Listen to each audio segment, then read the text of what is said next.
Salam dostlar, dördbucaqlar mövzusuna aid və kvadratla bağlı olan belə bir çalışmanın həllinə baxacaq. ABCD kvadratında bucaq ADM bərabərdir, bucaq MDS, MK perpendikulyardır MD-yə, MD bərabərdir 11 kökdə 2 və AK bərabərdir 6 olarsa BK-nı tapın. Deməli, verilmiş kvadratda DM parçası, yəni DM parçası D bucağını yarıya bölüb burada.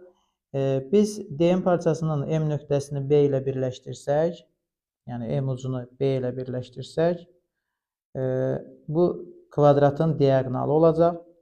Çünki D-dən çıxan DM parçası D bucağını yarıya bölüb. Bunun üçün, əgər bucağı yarıya bölürsə, deməli bu diaqonal olacaq.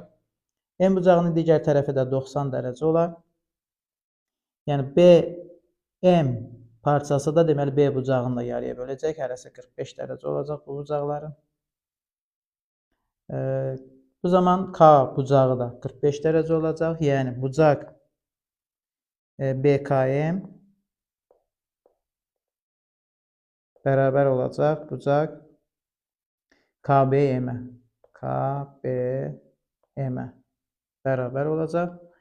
Deməli, KM-ə x desək, BM-də x olur. Bu zaman BMK düzbucaqlı üstbucağının hipotenuzu isə olacaq x kökdə 2. Yəni düzbucaqlı üstbucağın katetləri bərabərdirsə, o zaman hipotenuzu katetlərin birinin kök altı 2-yə mislinə bərabər olur. AK-nı 6 verib. Bunda biz kvadratın tərəfini 6 plus x kökdə 2 alırıq. MD-ni isə 11 kökdə 2 vermişdir.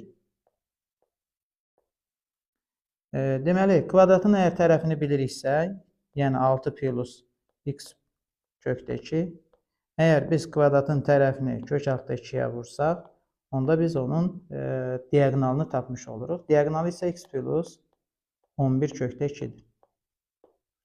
Buradan alarıq ki, 2x üstə gəlinsin 6 kökdə 2 bərabərdir x plus 11 kökdə 2-yə. Buradan isə x bərabərdir 5 kökdə 2 alarıq. Bizdən BK-nı soruşur. BK isə x kökdə 2-dir. Yəni 5 kökdə 2-ni vuracaq kök altda 2-yə. Buradan isə 10 alarıq.